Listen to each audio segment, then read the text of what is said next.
नमस्कार मित्रों, आज हम पढ़ेंगे किरात अर्जुनीयम श्लोक संख्या 3। द्विषाम विधाताय विधातुमिच्छतो रहस्यनुज्ञामधिगम्य भूभृतः सशोष्ठवोदार्य विशेषशालिनीं विनिश्चितार्थामिति वाचमाददे। विनिश्चितार्थाम इति वाचम आददे। अब देखिए कहां से श्लोक को समझना है। वाचम आददे, ऐसी वाणी को कहा। आददे किसने कहा? युधिष्ठिर के पास आया है वनेचर। अब याद रखिए कि वनेचर सवर्णिलिंगी विदितः समाययौ, विदितः समाययौ सवर्णिलिंगी। वह वर्णिलिंगी हस्तिनापुर या इंद्रप्रस्थ का हाल जान करके आया था, तो उसने आकर के युधिष्ठिर के पास आया और वाचम आददे, वाणी को कहा। कैसी वाणी को कहा? विनिश्चितार्था, विनिश्चितार्था वाचम आददे। तो विनिश्चितार्था वाणी मतलब ऐसी वाणी जो निश्चित अर्थ वाली थी। विनिश्चितार्था निश्चित अर्थ वाली थी, द्वयर्थक नहीं था। हाँ, ऐसा भी हो सकता है इसलिए ऐसा कोई बात नहीं की थी कि ऐसा हो सकता है या ऐसा हुआ होगा, इसलिए ऐसी कोई बात नहीं की। विनिश्चितार्थ, जो भी कहा एकदम निश्चित अर्थ वाली बात कही, द्वयर्थक बातें नहीं कही, एक अर्थ वाली, विनिश्चित अर्थ वाली, जिसका अर्थ निश्चित था। हाँ महाराज, ऐसा हुआ तो इसका यह कारण था। स्पष्ट भाषा में जो है उसको आकर के युधिष्ठिर को उसने आकर के अपना जो भी ज्ञान प्राप्त किया था वहां का गुप्तचर के वेश में, वह सब आकर के विनिश्चितार्थाम इति वाचम आददे। युधिष्ठिर को आकर के इस प्रकार की विनिश्चितार्था वाचम आददे, ऐसी वाणी उसने कही। अब किसने कही? तो सवर्णिलिंगी वेदितः समाययौ। वो जो वर्णिलिंगी था जान करके वह आया था, तो कहेगा कौन? युधिष्ठिर के पास विदितः समाययौ वर्णिलिंगी ही आया था, तो फिर युधिष्ठिर के पास आकर के कौन कहेगा? स मतलब वह वनेचर। उस वनेचर ने युधिष्ठिर के पास आकर के विनिश्चितार्था वाचम आददे, विनिश्चितार्थ एक निश्चित अर्थ वाली वाणी को कहा। जो कि दूत का एक कर्तव्य होता है कि वह बिल्कुल सही बात आकर के बताए, क्योंकि पिछले में भी हमने पढ़ा, जो श्लोक था उसमें पढ़ा था ना, प्रवक्तुमिच्छन्ति न मृषा हितैषिणः। तो इसीलिए जो है विनिश्चितार्थाम इति वाचम आददे। और फिर कैसी वाणी थी? सौष्ठवोदार्य विशेषशालिनी। सौष्ठव, औदार्य और विशेषशालिनी। अब देखिए सबसे पहले जो वाणी थी वह थी सौष्ठव। सौष्ठव,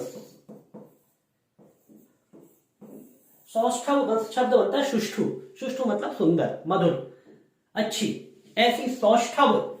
और औदार्य, औदार्य वाणी मतलब अर्थ गांभीर्य वाली वाणी। ऐसे नहीं कि कोई हल्की बात कर दी हो जाकर के, अरे तुम्हें सम्राट युधिष्ठिर ने भेजा था जिन्होंने राजसूय यज्ञ किया है, तो वहां जाकर के कोई हल्की बात वो जाकर के युधिष्ठिर से नहीं करेगा। उसने बिल्कुल गांभीर्य, अर्थ गांभीर्य, वैसे भी भारवी प्रसिद्ध है अर्थ गांभीर्य के लिए, भारवै अर्थ गौरवम। तो अर्थ गांभीर्य के साथ औदार्य पूर्ण वाणी, सौष्ठव वाणी, ये वाणी के विशेषण है सारे के सारे। वाचम, ये सारे उसके विशेषण हैं। तो वाचम कैसी थी? सौष्ठव, औदार्य और विशेषशालिनी। साधारण कोई आकर के बात कर देता, युधिष्ठिर को बता देता, तो वनेचर को भेजने की क्या आवश्यकता थी? इसीलिए वो, क्योंकि वनेचर की वाणी में वैशिष्ट्य था और गुप्तचर की वाणी में वैशिष्ट्य होना चाहिए। जब हमारे देश के जो दूत बाहर बनते हैं तो उनको भी पहले एक बड़ा आईएएस का एग्जाम क्लियर करना पड़ता है, उसको जाकर के वो बनते हैं। तो उससे क्या है, उनमें एक तो ये औदार्य, अर्थ गांभीर्य आ जाता है, और ये जो सारे के सारे गुण है, सौष्ठवोदार्य विशेषशालिनी, और सबसे ज्यादा जरूरी विनिश्चितार्था, जो कि राजनीति और कूटनीति में इधर उधर की बातें नहीं चलती है, द्वयर्थक बातें नहीं चलती है। ठीक है, आप समाज के सामने कर सकते हैं, लेकिन जब आपको अपने राज्य का हित करना होगा, क्योंकि दूत तो कोई आपके लिए वोट इकट्ठे करने जाएगा नहीं, वो तो राज्य के कल्याण के लिए ही बातें बोलेगा। तो उसकी वाणी में ये वैशिष्ट्य होना चाहिए।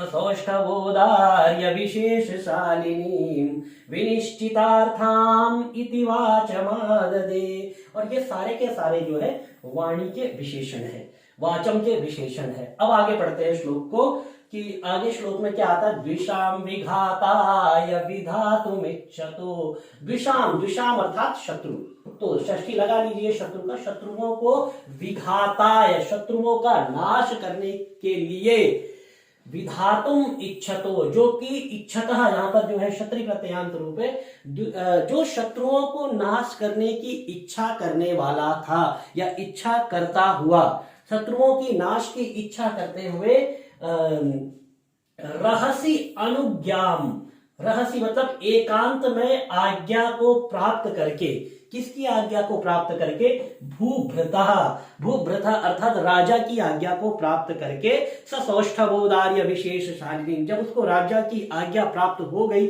वनेचर को, तो उसने जाकर के सौष्ठव औदार्य और विशेष शालिनी और विनिश्चितार्थावाचम आददे, ऐसे नहीं कि जाकर के बोल दिया, सबसे पहले उसको जो है रहसी, युधिष्ठिर ने सबके सामने जाकर के बात नहीं की, युधिष्ठिर ने उसको एकांत में बुलाया, रहस्यनुज्ञा मधिगम्य भूभृताम, तो युधिष्ठिर ने उसको एकांत में बुलाया, रहसी मतलब एकांत, एकांत में बुला करके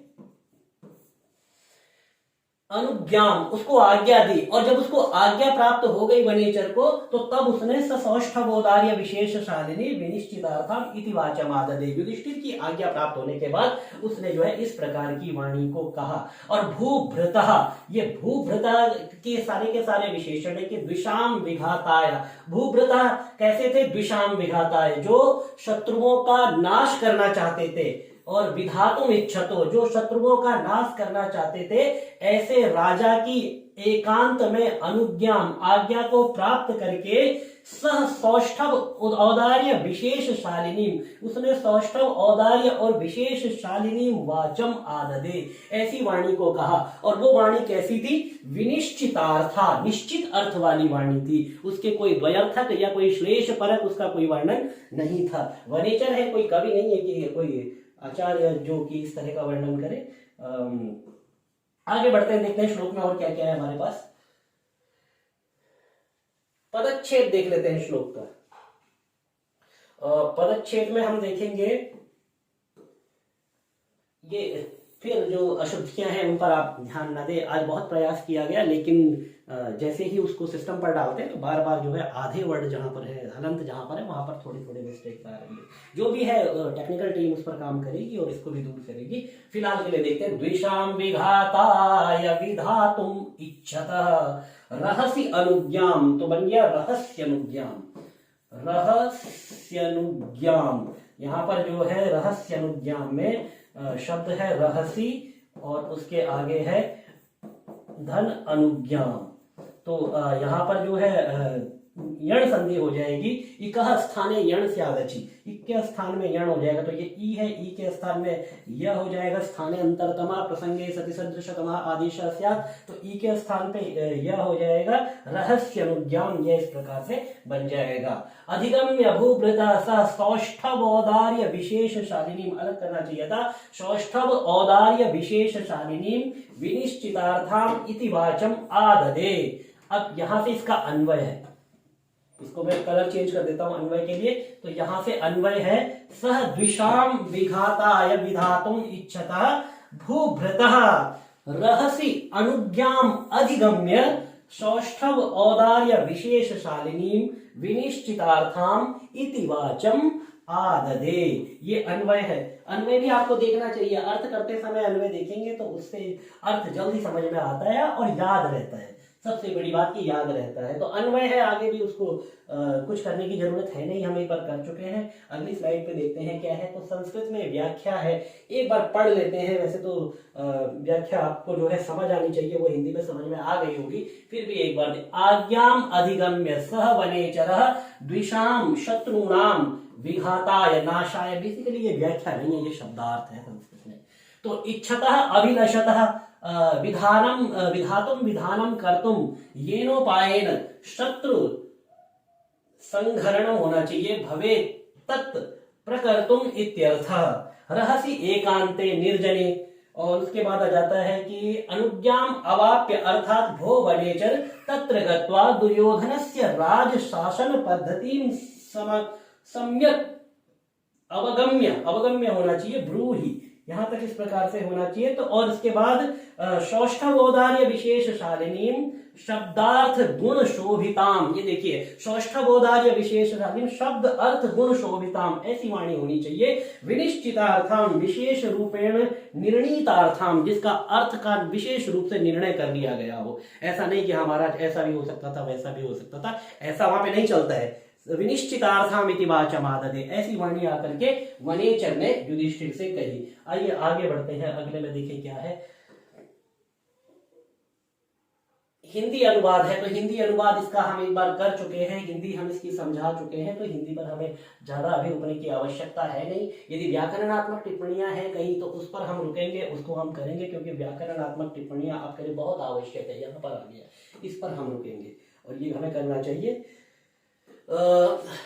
समास देखिए यहाँ पर क्या है, भुवम विभर्ति इति भूभृत, भुवम विभर्ति इति भूभृत तस्य भूभृतः, षष्ठी तत्पुरुष समास। भुवम विभर्ति इति भूभृत तस्य भूभृतः, नहीं षष्ठी तत् भुवम विभर्ति इति भूभृत, यह षष्ठी तत्पुरुष नहीं, द्वितीय उपपद समास है, क्षमा कीजिए, उपपद समास यहाँ पर होगा। सौष्ठवम च औदार्यम, सौष्ठवम च औदार्यम च सौष्ठवोदार्ये द्वंद्व समास, चार थे द्वंद्व, ठीक है। सौष्ठवम च औदार्यम च सौष्ठवोदार्ये तयोः विशेष सौष्ठवोदार्य विशेषः, यहाँ पर तत्पुरुष समास है। अथवा अब दूसरा भी यहाँ पर समास बनता है, उसको भी देख लेंगे। सौष्ठवोदार्य एव विशेषः इति सौष्ठवोदार्य विशेषः, कर्मधारय समास, विशेषण विशेष्य यहाँ पर जोड़ देंगे, तो विशेषण विशेष्य अगर जोड़ देंगे तो सौष्ठवोदार्य एव विशेषः इति सौष्ठवोदार्य विशेषः, कर्मधारय समास।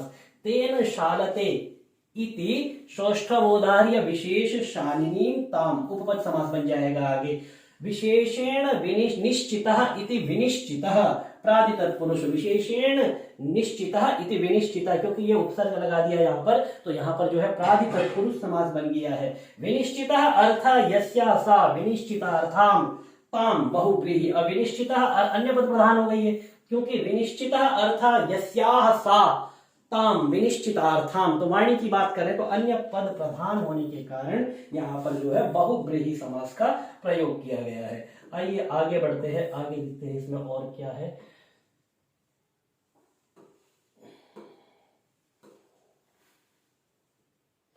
व्याकरण भी देख लेते हैं, इसमें व्याकरण की जो टिप्पणियां और ज्यादा है। विघाताय, वी हन, हन धातु से जो है घय प्रत्यय किया गया, वी उपसर्ग पूर्वक हन धातु से घय प्रत्यय करने पर विघाताय, बहुत इंपॉर्टेंट है, हमें याद रखना चाहिए। और तुमर्थाच्च भाव वचनात्, इस सूत्र से चतुर्थी विभक्ति यहाँ पर हो गई है विघाताय में। वी उपसर्ग पूर्वक हन धातु घय प्रत्यय, और इसके बाद तुमर्थाच्च भाव वचनात् सूत्र से चतुर्थी विभक्ति होने के कारण शब्द बना विघाताय। विधातुम, वी उपसर्ग पूर्वक धा धातु से तुमुन प्रत्यय किया तो विधातुम। इच्छतः, इश धातु से क्षत्रिय प्रत्यय, षष्ठी एक वचन इच्छतः।